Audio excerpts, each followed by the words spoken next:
ప్రభువైన యేసుక్రీస్తు నామములో కూడి వచ్చిన యేసువై కుటుంబ సభ్యులందరికీ వందనాలు, ఉదయకాలపు శుభాలు తెలియజేస్తున్నాను.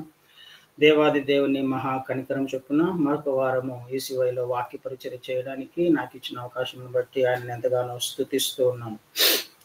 మంచిదండి. యాక్చువల్గా మనము ప్రకటన గ్రంథంలోని విషయాలను ధ్యానం చేసుకుంటూ ఉన్నాం కదా. ప్రకటన గ్రంథంలో సంఘం గురించి నేర్చుకుంటూ అనేక అంశాల గురించి నేర్చుకున్నాం. సంఘం యొక్క స్థాపన, లేకపోతే సంఘ చరిత్ర, సంఘము అన్నది ఎంత ప్రాముఖ్యమో బైబిల్లో, సంఘము కోసమే క్రీస్తు వారు వస్తున్నారు అనే విషయము మనము జ్ఞాపకం పెట్టుకోవడానికి సంఘంకు ఉండవలసిన లక్షణాలను మనము కొద్దిగా డీప్గా ధ్యానం చేసుకోవడానికి ప్రయత్నం చేస్తున్నాం కదండి. ఎందుకంటే ఆయన రెండవసారి వచ్చేది ఎవరి కోసము? సంఘం కోసమే. అంటే నీ కోసము, నా కోసమే. సంఘం అంటే మరెవరో కాదు కదా, మనమే.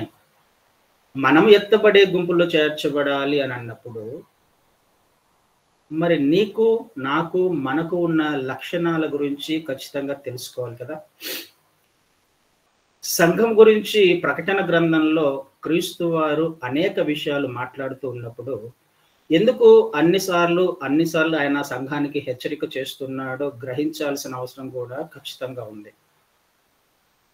కదండి. సంఘాన్ని పరిశుద్ధపరచడానికి ఆయన చేస్తున్న అనేక కార్యాలు, లేకపోతే అనేక విషయాలు మనకు తెలుసు.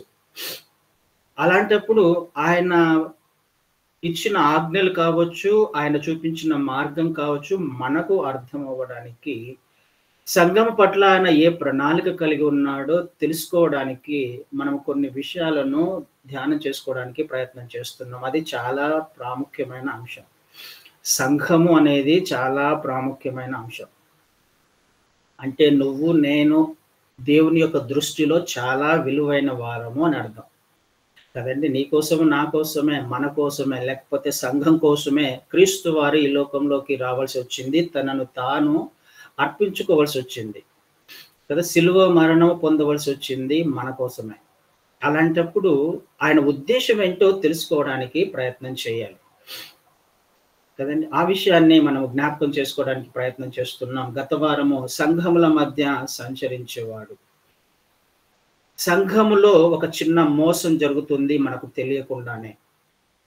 సంఘము అనగానే ఒక డినామినేషన్కు సంబంధించిన వారు అని అనుకునే చాలా మంది కూడా క్రైస్తవ సమాజంలో ఉన్నారు. మా సంఘము మంచిది, మా సంఘం యొక్క డాక్ట్రిన్ మంచిది, లేకపోతే మా సంఘం యొక్క సిద్ధాంతాలు మంచివి, వాక్యానుసారంగా మేమే జీవిస్తున్నాం, వాక్యానుసారమైన బోధ మాదే అని సేవకులు చెప్తున్నారు. విశ్వాసులు అలాగే జీవించే ప్రయత్నం చేస్తున్నారు.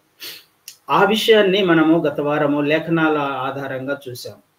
సంఘము అనేది ఆయన స్వరూపంలోకి మార్చబడాలే కానీ ఒక సేవకుని వెంబడించే సేవకుని స్వరూపంలోకి కాదు, లేకపోతే డాక్ట్రిన్ ఒక సిద్ధాంతాన్ని బేస్ చేసుకొని జీవించేది కాదు కదండి. ఆ విషయాలను మనము గత వారం నేర్చుకునే ప్రయత్నం చేశాం.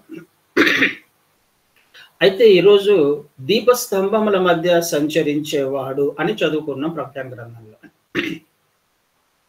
దీపస్తంభముల మధ్య సంచరించేవాడు అంటే సంఘముల మధ్య సంచరించేవాడు.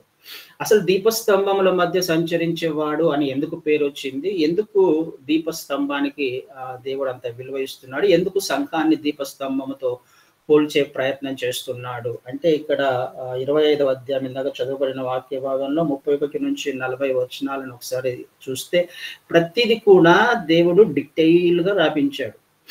దీపస్తంభం ఎలా ఉండాలి అనే విషయాన్ని మీరు తర్వాత చదవండి. ఎంత డీటెయిల్గా రాయించాడు అందులో. కానీ అంత డీటెయిల్గా మనం నేర్చుకోవడానికి ప్రయత్నం చేయట్లేదు. కానీ ఇప్పుడు అసలు దీపస్తంభంతో ఎందుకు పోల్చాల్సి వచ్చింది, ఏంటి దీపస్తంభము అనే విషయాలు జస్ట్ క్లుప్తంగా మనం ధ్యానం చేసుకునే ప్రయత్నం చేద్దాం. డీటెయిల్గా మనం వెళ్ళట్లా. అయితే ఇక్కడ మనం చూసినప్పుడు దీపస్తంభము ఎలా ఉంది, దీపస్తంభాన్ని ఎలా తయారు చేయమని క్రీస్తు వారు చెప్పారు, లేకపోతే దేవుడు చెప్పాడు అనే విషయాన్ని మనం చూస్తే ఇక్కడ నీవు మేలిమి బంగారుతో దీపవృక్షమును చేయవలెను. ఎలా చేయాలి దీపవృక్షాన్ని? ఆ దీపస్తంభం ల్యాంప్ స్టాండ్ అని ఉంటుంది. దీపస్తంభము, దీపవృక్షము ఎలా చేయాలి అనంటే మేలిమి బంగారుతో. మనము బైబిల్‌లో ఆదికాండము మొదలుకొని మొదటి వచనం నుంచి కూడా ప్రకటన గ్రంథం వరకు జాగ్రత్తగా ధ్యానం చేసుకుంటే ప్రతి విషయంలో, ప్రతి సందర్భంలో కూడా త్రిత్వము కనిపిస్తుంది మనకి. అంటే తండ్రి అయిన దేవుడు, ప్రభువైన క్రీస్తు వారు, కుమారుడైన క్రీస్తు వారు, పరిశుద్ధాత్మ దేవుడు, ఈ ముగ్గురు కూడా మొదటి నుంచి కూడా చివరి వరకు వాళ్ళు చేస్తున్న కార్యాలే మనకు కనిపిస్తాయి. వాళ్ళే కనిపిస్తారు. అయితే ధ్యానం చేసుకునేటప్పుడు చాలా జాగ్రత్తగా చేస్తే ప్రతి విషయాన్ని కూడా ఆయన బయలుపరచడానికి ప్రయత్నం చేస్తూనే ఉంటాడు. అర్థం చేసుకోవడానికి ప్రయత్నం చేయమని అనేక సార్లు మనకు చెప్పే ప్రయత్నం చేస్తూ ఉంటాడు. ఏ విషయాన్ని తీసుకున్నా అక్కడ త్రిత్వము మనకు కనిపిస్తుంది. అందులో ఒక ఉద్దేశ్యం ఉంది అన్నది దేవుని యొక్క ఉద్దేశ్యం. ఆ విషయాన్ని గ్రహించినప్పుడు దేవుడు మన పట్ల ఎంత శ్రద్ధ కలిగి ఉన్నాడు, మనల్ని ఏ విధంగా మార్చడానికి ఆయన ప్రయత్నం చేస్తున్నాడు అన్న విషయము చాలా స్పష్టంగా అర్థమవుతది. ఈ విషయంలో కూడా ఈ దీపస్తంభం విషయంలో కూడా మనకు త్రిత్వము కనిపిస్తుంది. అంటే తండ్రి, కుమార, పరిశుద్ధాత్మలు కనిపిస్తారు ఇక్కడ. ఆ విషయం మాత్రమే నేర్చుకొని మనం తర్వాత అంశానికి వెళ్ళే తర్వాత విషయాలకు వెళ్దాం. డీటెయిల్‌గా మనము ఒక్కొక్కటిగా నేర్చుకోవడానికి అంత సమయం కూడా సరిపోదు కాబట్టి. ఇక్కడ మేలిమి బంగారుతో దాన్ని తయారు చేయాలి. ఆ దీప వృక్షాన్ని మేలిమి బంగారంతో తయారు చేయాలి. బంగారము అనంగానే మనకు దాని యొక్క సిగ్నిఫికెన్స్ అర్థం అవ్వాలి. దేనితో పోలుస్తున్నాడు, లేకపోతే దేనికి సాదృశ్యంగా ఉంది అనంటే డివైన్ అథారిటీ, లేకపోతే డివైన్ నేచర్ ఆఫ్ గాడ్. దేవుని యొక్క దైవత్వానికి సాదృశ్యంగా ఉంది. తండ్రి యొక్క దైవత్వానికి లేకపోతే డివైన్ అథారిటీకి, అధికారానికి, పరసంబంధమైన అధికారానికి సాదృశ్యంగా, తండ్రికి సాదృశ్యంగా ఈ గోల్డ్‌ని లేకపోతే ఈ బంగారాన్ని మనం చెప్పొచ్చు కదండీ. మనం ఎక్కడ ఆలోచన చేసినా, ఎక్కడ గమనించినా గాని అక్కడ ముగ్గురు వీళ్ళు వస్తారు కదండీ. జ్ఞానులు వచ్చినప్పుడు కూడా బంగారాన్ని ఆయనకు సమర్పిస్తారు.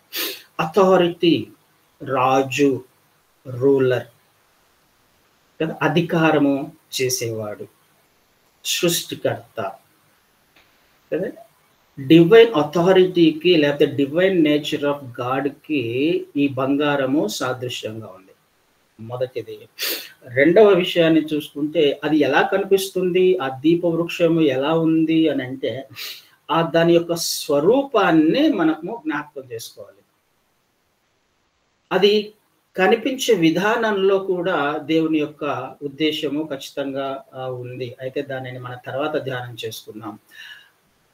ఈ కనిపించేది ఏదైతే ఉందో అది ప్రభువైన క్రీస్తు వారు. అంటే దేవుని యొక్క కనిపించని తండ్రి యొక్క ఉద్దేశాలు, ప్రణాళికను కనిపించే విధంగా చేసేవాడు ప్రభువైన క్రీస్తు వారు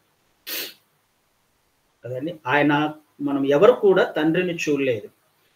తండ్రి యొక్క ఉద్దేశాలను బయలుపరచడానికి, తండ్రి ఎలా ఉంటాడో, ఆయన స్వభావం ఎలా ఉంటుందో, ఆయన ఏ ప్రణాళిక మన పట్ల కలిగి ఉన్నాడో ఆ ఉద్దేశాలను అన్నిటినీ బయలుపరచడానికి ఈ లోకంలోకి వచ్చిన వారు ప్రభువైన క్రీస్తు వారు. ఆ దీప వృక్షము ఎలా దాని యొక్క స్వరూపం, దాని యొక్క పోలిక ఎలా ఉంది అనంటే క్రీస్తు వారు దానిని రిప్రజెంట్ చేస్తున్నారు అనే విషయము మనం అర్థం చేసుకోవడానికి ప్రయత్నం చేద్దాం. కొలస్సీయులకు రాసిన పత్రిక ఒక మాట చదువుతాను మీకు. కొలస్సీయులకు రాసిన పత్రిక 2వ అధ్యాయంలో 2వ అధ్యాయము 9వ వచనాన్ని చదువుతాను. ఏలయనగా దేవత్వము యొక్క సర్వ పరిపూర్ణత శరీరముగా క్రీస్తునందు నివసించుచున్నది. కొలస్సీయులకు రాసిన పత్రిక 2వ అధ్యాయము 9వ వచనం. దేవత్వము యొక్క సర్వ పరిపూర్ణత శరీరముగా క్రీస్తునందు నివసించుచున్నది. దేవుణ్ణి ఎవరు చూడలా, ఆయన ఎలా ఉంటాడో మనకు తెలియదు. ఆయన దేవత్వము, దైవత్వము, ఆయన లక్షణాలు ఎలా ఉంటాయి అని అంటే దాని యొక్క పరిపూర్ణత, తండ్రి యొక్క పరిపూర్ణత, ఆయన ఎలా ఉంటాడు అని అంటే క్రీస్తు వారిని చూస్తే అర్థమవుతుంది. ఆయన కనిపించే విధంగా ఆయన యొక్క లక్షణాలు, తండ్రి యొక్క గుణగణాలు ఎలా ఉంటాయో తెలియచెప్పడానికి ఆయన ఈ లోకంలోకి వచ్చినట్టుగా, ఆయనను చూస్తే తండ్రిని చూసినట్టు, ఆయన లక్షణాలను చూస్తే తండ్రి యొక్క లక్షణాలు మనకు అర్థమవుతాయి. అంటే తండ్రి యొక్క స్వరూపాన్ని మనకు ప్రత్యక్షపరిచేవాడు ప్రభువైన క్రీస్తు వారు కదండి. ఆయన దైవత్వం ఎలా ఉంటుంది అని అంటే క్రీస్తులో ఉంటుంది అనే విషయము మన జ్ఞాపకం చేసుకోవాలి. 1:15 కూడా ఇదే కొలస్సీయులకు రాసిన పత్రిక 1:15 ఆయన అదృశ్య దేవుని స్వరూపి అయి సర్వ సృష్టికి ఆది సంభూతుడై ఉన్నాడు. అదృశ్య దేవుని స్వరూపి ఎవరు? క్రీస్తు వారు. అదృశ్య దేవుడు, కనిపించని తండ్రి యొక్క స్వరూపమే ప్రభువైన క్రీస్తు వారు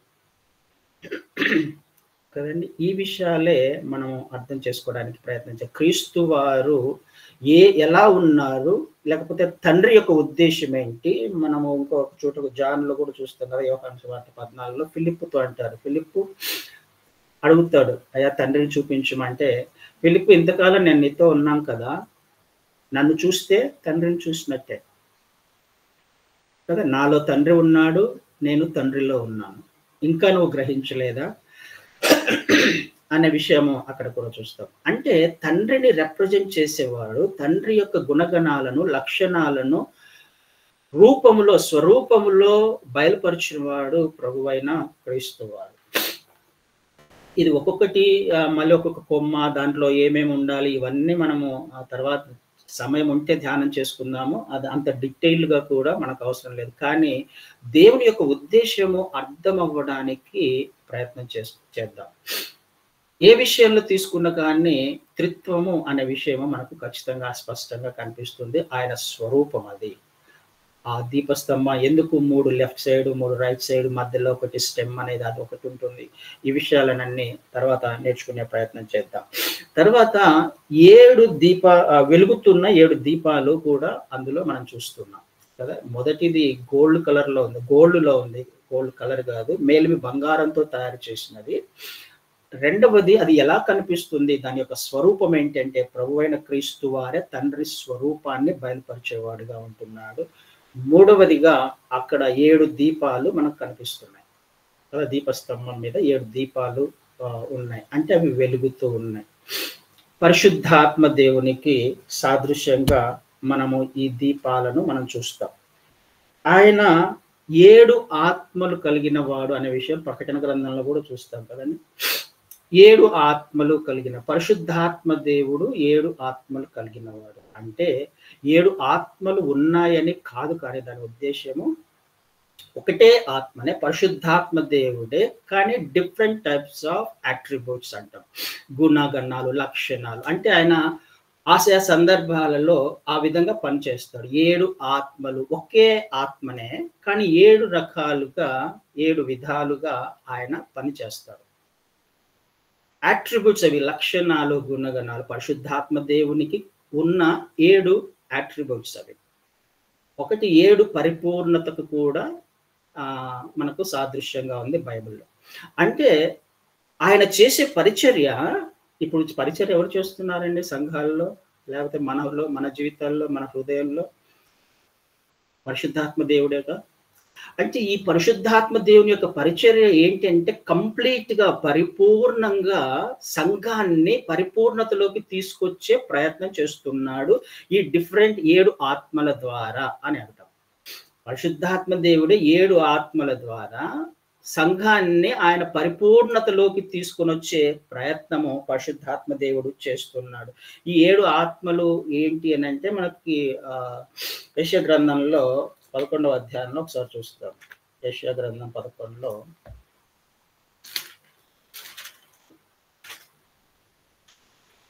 2వ వచనంలో చదువుతాను ఒకసారి. యెషయా 11:2.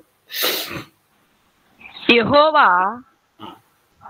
ఆత్మ జ్ఞాని వివేకములకు ఆధారమగు, ఆత్మ ఆలోచన బలములకు ఆధారమగు, ఆత్మ తెలివిని యెహోవా ఎడల భయభక్తులు పుట్టించి ఆత్మ అతని మీద నిలిచును. అక్కడ 7 ఆత్మలు చాలా చూసారు. Thank you so much. Actual అక్కడ 7 ఆత్మలు రాయబడ్డాయి. యెహోవా ఆత్మ మొదటిది, యెహోవా ఆత్మ మొదటిది. ఆ జ్ఞాన వివేకములకు ఆధారమగు ఆత్మ. అంటే జ్ఞానము కలిగించే ఆత్మ, వివేకాన్ని కలిగించే ఆత్మ. 3 ఆలోచన కలిగించే ఆత్మ. 4 బలమునకు ఆధారమగు ఆత్మ. 5 తెలివిని పుట్టించే ఆత్మ. 6 యెహోవా యందు భయభక్తులను పుట్టించు ఆత్మ. ఈ 7 ఆత్మలు కదండి. ఒక్కొక్కటి దాన్ని విడదీసి చదువుకోవాలి. 7 ఆత్మల గురించి అక్కడ రాయబడింది. ఈ 7 ఆత్మలు ఏంటి? సంఘాన్ని పరిపూర్ణతలోకి తీసుకురావడానికి, సంఘానికి ఒక వెలుగునివ్వడానికి ఏ ఉద్దేశమైతే తండ్రి కలిగి ఉన్నాడో, ఆ ఉద్దేశాన్ని క్రీస్తు వారు ఏ విధంగా అయితే బయలుపరిచే ప్రయత్నం చేస్తున్నారో, క్రీస్తు వారిలో నుంచి తీసుకొని ఒక వెలుగుగా దానిని ఎగ్జిక్యూట్ చేసే, దానిని ఇంప్లిమెంటేషన్‌లోకి తీసుకొనొచ్చే విధంగా ఒక సాక్ష్యముగా సంఘాన్ని నిలపడానికి, పరిపూర్ణతను సాధించేలా చేయడానికి పరిశుద్ధాత్మ దేవుడు పనిచేస్తూ ఉన్నాడు. ఈ విషయాన్నే మనము దీపస్తంభంలో చూసినప్పుడు అర్థం చేసుకోవాలి. అంటే వారి యొక్క ఉద్దేశ్యం సంఘం పట్ల ఏమై ఉంది? ఈ విషయం అర్థం కావడానికి ఈ విషయాలు చెప్పాను. వాళ్ళందరూ కలిసి, ముగ్గురు కలిసి ఏమి చెప్పడానికి ప్రయత్నం చేస్తున్నారు? సంఘాన్ని ఎలా ఉంచడానికి, ఎలా తయారు చేయాలని, ఏ పరిపూర్ణతలోకి తీసుకురావాలని ప్రయత్నం చేస్తున్నారో అర్థం చేసుకోవడానికి ప్రయత్నం చేద్దాం. ఆ దీపస్తంభం యొక్క డీటెయిల్డ్‌గా ఎందుకు అంత దేవుడు లేఖనాలలో రాయించాడు ఒక్కొక్కటిగా అంటే, సంఘం పట్ల అంత ఉన్నతమైన ప్రణాళిక కలిగి ఉంది అని అర్థం. కదండి. మనకు సువార్తల్లో నీ తల వెంట్రుక లెక్కించబడింది అని రాయబడింది. అంటే దేవుడు ఏమి ఇష్టపడుతున్నాడు? నీ పట్ల అంత శ్రద్ధ చూపించడానికి ఇష్టపడుతున్నాడు. తల వెంట్రుక లెక్కించబడింది అంటే అర్థం ఏంటి? నీకు తెలుసా తల వెంట్రుకలు ఎన్నున్నాయో? నాకు తెలియదు, మీకు తెలియదు, ఎవరికీ తెలియదు. ఏ సమయంలో అది రాలిపోతుందో మనకు తెలియదు. కానీ దేవునికి తెలుసు. కదా! దేవునికి ఖచ్చితంగా నీ గురించి ప్రతి విషయము డీటెయిల్స్ తెలుసు అని అర్థం. అంత డీటెయిల్‌గా నీ పట్ల శ్రద్ధ కలిగి ఉన్నాడు. నా పట్ల శ్రద్ధ కలిగి ఉన్నాడు దేవుడు. మరి నువ్వు, నేను అలాంటి శ్రద్ధనే మనం చూపిస్తున్నామా లేదా అనే విషయాన్ని జ్ఞాపకం చేయడానికే నేను ఈ విషయాలు చెప్పే ప్రయత్నం చేస్తున్నాను. సంఘము అనంటే ఆయన శరీరము అనే విషయం మనకు అర్థం కావాలి. సంఘాన్ని, క్రీస్తు వారిని వేరుపరచడానికి వీల్లేదు. సంఘం ఇప్పుడు ఈ 3 అట్రిబ్యూట్స్‌ని మనం తీసుకుంటే, ఈ ముగ్గురిని, ఈ త్రిత్వమును మనం ఒకవేళ తీసుకునే ప్రయత్నం చేస్తే, తండ్రి అధికారం కలిగి ఉన్నాడు, సృష్టికర్తగా ఉన్నాడు అనే విషయాన్ని మనం చూసాం. సంఘము ఎలా ఉండాలి అని దేవుడు ఉద్దేశం కలిగి ఉన్నాడంటే, సంఘానికి కూడా ఈ అధికారాన్ని ఇవ్వడానికి ఆయన ఇష్టపడుతూ ఉన్నాడు. గోల్డ్ అంటే ప్యూర్ గోల్డ్ ఎలా బయటకొస్తుంది? పేతురులో చూస్తాం కదా, మొదటి పేతురులో మనం ఆ విషయం చూస్తాం 7వ వచనంలో. ఆ బంగారాన్ని కొలిమి గుండా తీసుకువెళ్ళినప్పుడు అందులో ఉన్న మలినాలన్నీ బయటకొస్తాయి. అది లిక్విడ్‌గా మారుతూ ఉంటుంది కదా! బంగారాన్ని ప్యూర్ గోల్డ్ బయటికి రావాలి అనంటే, ఆ కంసాలి దానిని వేడి చేస్తూ ఉంటాడు. కొలిమిలో వేడి చేస్తూ ఉన్నప్పుడు చాలా జాగ్రత్తగా దానిని గమనిస్తూ ఉంటాడు. లిక్విడ్ ఫామ్‌లోకి వచ్చిన తర్వాత పైన మలినాలు చేరుకుంటాయి. ఆ మలినాలు వచ్చేంత వరకు తీసివేసిన తర్వాత తన స్వరూపము ఆ బంగారంలో, ఆ లిక్విడ్‌లో కనిపించేంత వరకు వేడి చేస్తాడంట. అంటే తను అంత క్లియర్‌గా గోల్డ్ కనిపించాలి. తన రూపము, తన ఇమేజ్ ఆ గోల్డ్‌లో కనిపించాలి. ఆ లిక్విడ్‌లో కనిపించాలి. కనిపించేంత వరకు మలినాలను తీసి వెంటనే దానిని ఆర్పేస్తాడు. అంటే ప్యూర్ గోల్డ్ బయటికి రావాలి అనంటే, అది కొలిమి గుండా వెళ్ళాలి, వేడిమి గుండా వెళ్ళాలి. తర్వాత పరిశుద్ధమైన బంగారము బయటకొస్తుంది. దేవుడు కూడా సంఘము ఎలా ఉండాలని ఇష్టపడుతున్నాడు అంటే పరిశుద్ధమైనదిగా. తండ్రి పరిశుద్ధుడు కాబట్టి నువ్వు, నేను కూడా పరిశుద్ధులముగా ఉండడానికి ఆయన ఇష్టపడుతూ ఉన్నాడు. అయితే ఈ పరిశుద్ధత ఎలా వస్తుంది? ఊరికినే వస్తుందా? కాదు. అంతకంటే అమూల్యమైన మీ విశ్వాసము అని రాయబడింది పేతురులో కదా. నశించిపోయే బంగారానికే పరీక్ష అవసరమైనప్పుడు, అంతకంటే బంగారం కంటే అమూల్యమైన మీ విశ్వాసము. విశ్వాసి ఎవరు అండి? మనమే కదా విశ్వాసులము, సంఘములో చేర్చబడిన వారం. సంఘములో చేర్చబడిన విశ్వాసి ఎలా ఉండాలి అని దేవుని యొక్క ఉద్దేశము? పరీక్షించబడిన వాడు, పరిశుద్ధంగా ఆ పరీక్షకు నిలిచి అని రాయబడింది. అందులో నిలిచి, ఆ పరీక్షకు నిలిచి వాడు మాత్రమే సంఘంలో చేర్చబడతాడు. అలాంటి వాడి కోసం దేవుడు చూస్తున్నాడు. అందుకనే మనము సంఘం పట్ల దేవుడు ఏ ప్రణాళిక కలిగి ఉన్నాడు, ఎందుకు సంఘాల మధ్య సంచరిస్తూ ఉన్నాడు, సంఘం అంటే ఏంటి, ఎందుకు దీపస్తంభంతో పోల్చాడు అనే విషయాలను మనం నేర్చుకునే ప్రయత్నం చేస్తున్నాం. అందులో నిలిచి, అగ్ని పరీక్షలో నిలిచిన వాడు, అప్పుడు వాడికి మెప్పు, దేవుని క్రీస్తు వలన మెప్పు. అగ్ని పరీక్షలో నుంచి వచ్చిన వాడు, పరిశుద్ధతలో నిలిచిన వాడు, పరిశుద్ధతలో ఎదుగుతున్నవాడు. ఈ విధమైన సంఘము తయారు కావాలి అన్నది దేవుని యొక్క ఉద్దేశం కదండి. ఈ అథారిటీని, ఈ అధికారాన్ని ఆయన సంఘానికి ఇచ్చినట్టుగా మనం మత్తయి సువార్తలో కూడా చూస్తాం కదా. 16వ అధ్యాయం 18వ వచనంలో, పాతాళ లోకం యొక్క ద్వారపు దాని ఎదుట నిలువనేరదు అని రాయబడింది. దేవుడు ఏం కోరుకుంటున్నాడు, ఎలా ఉండాలని ఇష్టపడుతున్నాడు అని అంటే, పాతాళాన్ని కూడా, అంటే ఇప్పుడు ఎవరన్నా పాతాళానికి వెళ్తున్నారు అర్థం అవ్వడానికి, నశించిపోతున్నారు, క్రీస్తు వారిని ఎరగని వారు ఉన్నారు కదా, నరకానికి వెళ్తున్నారు అని అన్ని సంఘానికి తెలిసినప్పుడు ఈ సంఘం ఏం చేయగలదు? సంఘము పాతాళం యొక్క ద్వారాన్ని మూసివేసి పాతాళానికి వెళ్తున్న, నరకానికి వెళ్తున్న ఆ వ్యక్తిని తిరిగి నిత్యత్వానికి నడిపించగలిగిన శక్తి, అధికారము సంఘానికి ఇవ్వాలని ఇష్టపడుతున్నాడు. అర్థం చేసుకోవడానికి ప్రయత్నం, అంత అధికారము ఇవ్వడానికి ఆయన ఇష్టపడుతున్నాడు. ఎవరు కూడా నశించిపోవటం ఇష్టం లేదు. పేతురు గారిని చెరసాలలో వేశారు, మరుసటి రోజు చనిపోవాలి. కానీ ఆ రాత్రి ఏమైంది? ఆసక్తితో ప్రార్థన చేసిన సంఘానికి దేవుడు అధికారం ఇచ్చాడు. పేతురు గారు విడిపించబడ్డారు కదండి. అంత అధికారం ఇవ్వడానికి ఆయన ఇష్టపడుతున్నాడు సంఘానికి. ఇది మనం అర్థం చేసుకోవడానికి ప్రయత్నం చేయాలి. ఎఫెసీయులకు రాసిన పత్రిక, టైం లేదు కాబట్టి నేను డైరెక్ట్ గా చెప్తున్నా. ఎఫెసీయులకు రాసిన పత్రిక 1వ అధ్యాయం 22వ వచనంలో మనం చూస్తే, సమస్తాన్ని కూడా ఆయన పాదాల కిందికి, శరీరం యొక్క పాదాల కిందికి తీసుకొని వస్తాను అని అంటాడు కదండి. సమస్తాన్ని అంటే ఏంటి? సమస్తము ఏదైనా కానీ, సమస్తములో నీ ఇష్టం వచ్చింది పెట్టుకో అందులో. అది ఏదైనా కావచ్చు, ఎంత పెద్ద సమస్య అయినా కావచ్చు, ఎంత పెద్ద అధికారమైనా కావచ్చు, ఏ ప్రభుత్వమైనా కావచ్చు, వ్యతిరేకంగా లేస్తున్న ఏ అధికారమైనా, ఏ మనిషి అయినా, ఏ అనారోగ్యమైనా, ఏ ఇబ్బంది అయినా, ఏ శ్రమ అయినా, ఏదైనా పెట్టుకో అందులో. దానిని ఏం ఇష్టపడుతున్నాడు దేవుడు? 1:22లో, సమస్తాన్ని కూడా పాదముల కిందికి. ఎవరి పాదముల కిందికి? సంఘము పాదముల కిందికి. సంఘం అంటే నువ్వు నేను మనమే కదా. అంటే సంఘం యొక్క పాదముల కిందికి తీసుకురావాలని దేవుడు ఇష్టపడుతున్నాడు. ఇది మనం అర్థం చేసుకోవడానికి ప్రయత్నం చేయాలి. దేవుడు సంఘం ఎలా ఉండాలని ఇష్టపడుతున్నాడు, ఉద్దేశం ఏంటి ఆయనది?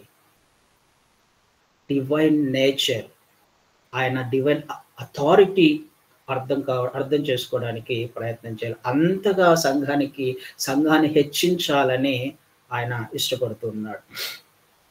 రెండవదిగా, క్రీస్తు వారు ఎలా ఉన్నారో మనకు తెలుసు. మెట్టుకు మీరు క్రీస్తు వారిని ధరించుకున్న వారే అని అంటే, నువ్వు నేను మనము ఆయన రాయబారులముగా ఈ లోకంలో జీవిస్తున్నాం. సంఘము క్రీస్తు వారిని రిప్రజెంట్ చేసే విధంగా, తండ్రిని రిప్రజెంట్ చేస్తూ క్రీస్తు వారు ఈ లోకంలో జీవించారు. తండ్రి యొక్క స్వభావం ఏంటో, కనిపించని తండ్రి ఎలా ఉంటాడో కనిపించే విధంగా క్రీస్తు వారు చేశారు.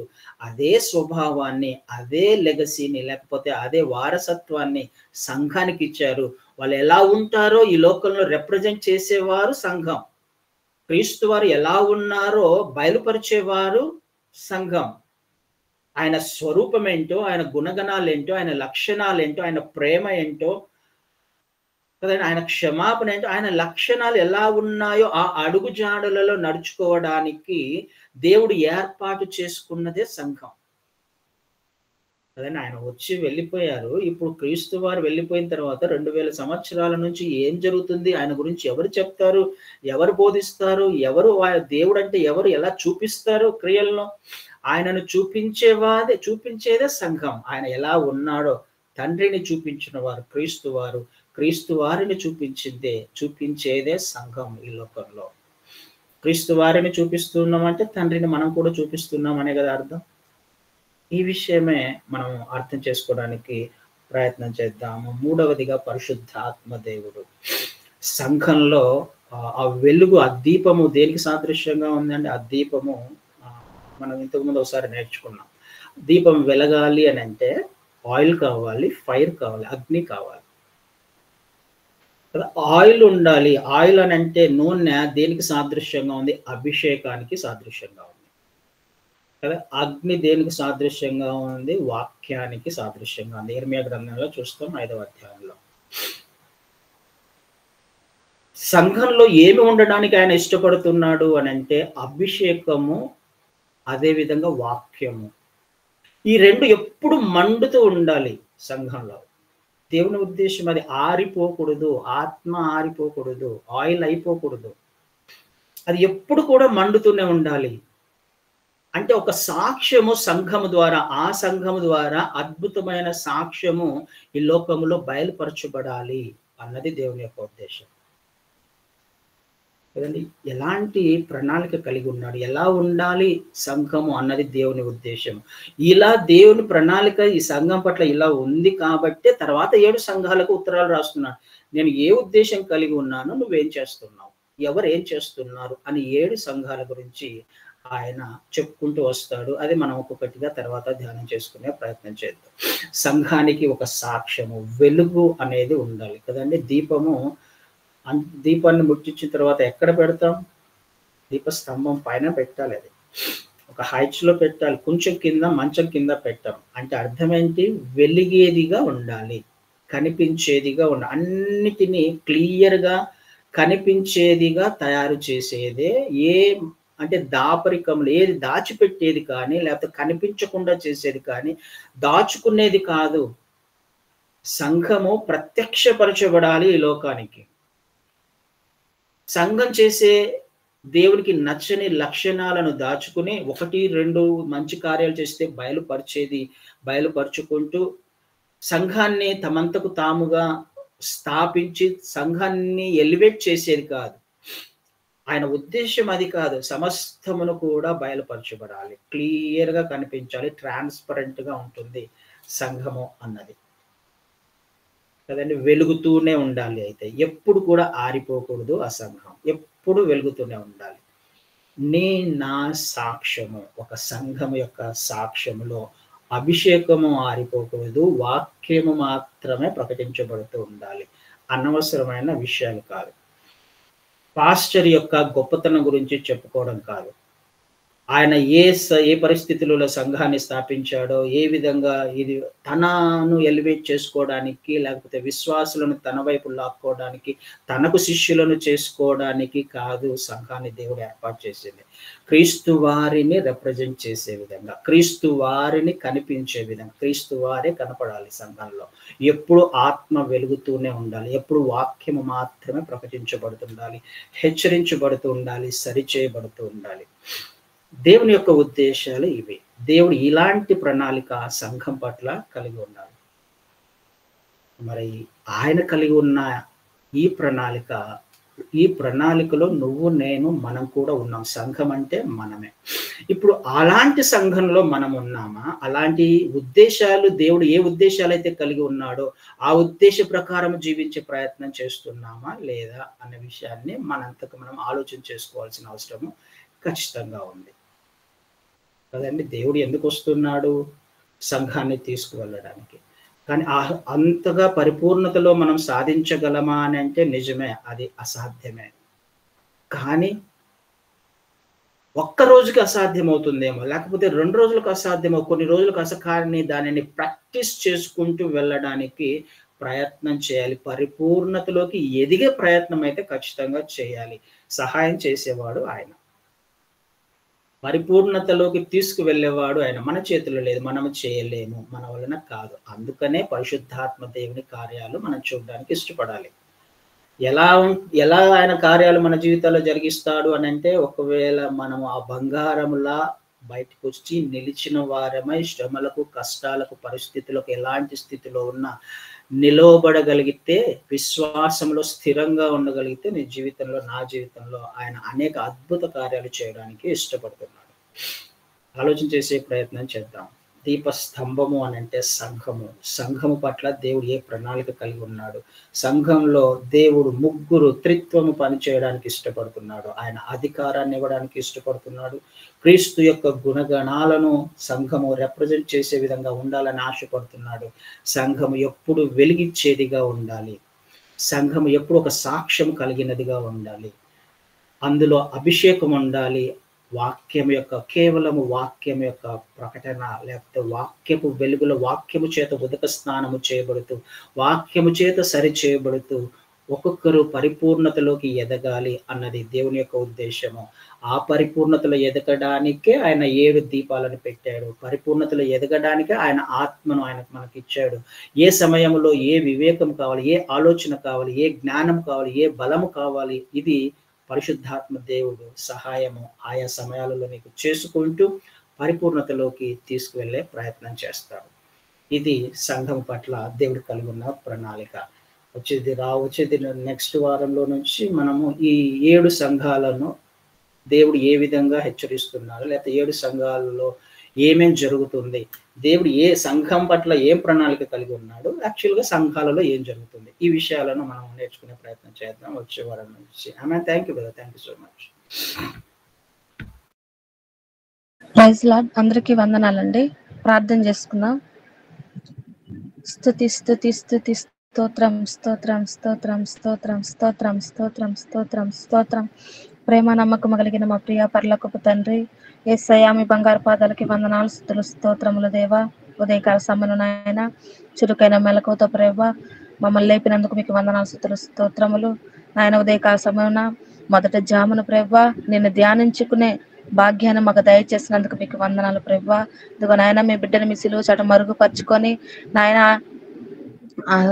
ఆ బిడ్డ నోటిని పూరగా వాడుకొని ప్రభా ఎన్నో గొప్ప విషయాలు మాకు తెలియజేసినందుకు మీకు వందనాలు, స్తుతులు, స్తోత్రములు తండ్రి నాయన.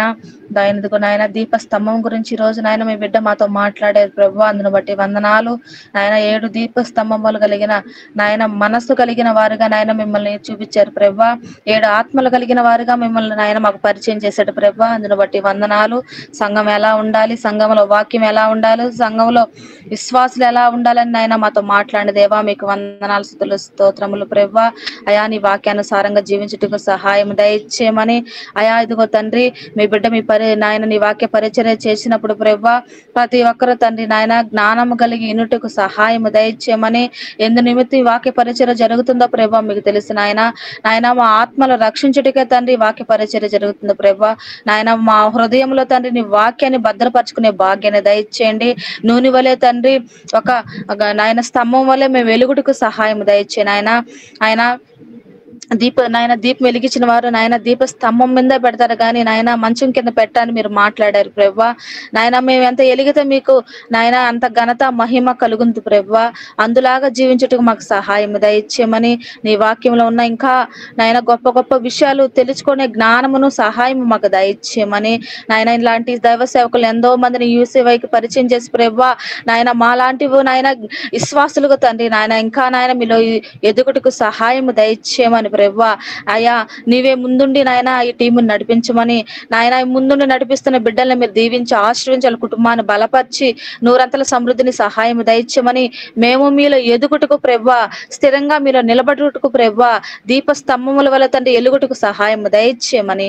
మహిమ ఘనత ప్రభావాలు మీరు పొందుకోమని ఈ చిన్న ప్రార్థన మీ పాదములకు ధూపమై ఉండే భాగ్యాన్ని దయచేయమని. యెహోవా నా ఆశ్రయ దుర్గమా నా విమోచకుడా నా నోటి మాటలు నా హృదయ ధ్యానములకు అంగీకారములని సదాకాలం ప్రభా సకల ప్రజల్ని దీవించి ఆశ్రయించమని నజరుడైన యేసయ్య పరిశుద్ధ నామమున అడిగి వేడుకొంచున్నాము తండ్రి. ఆమేన్. ఆమేన్. ఆమేన్.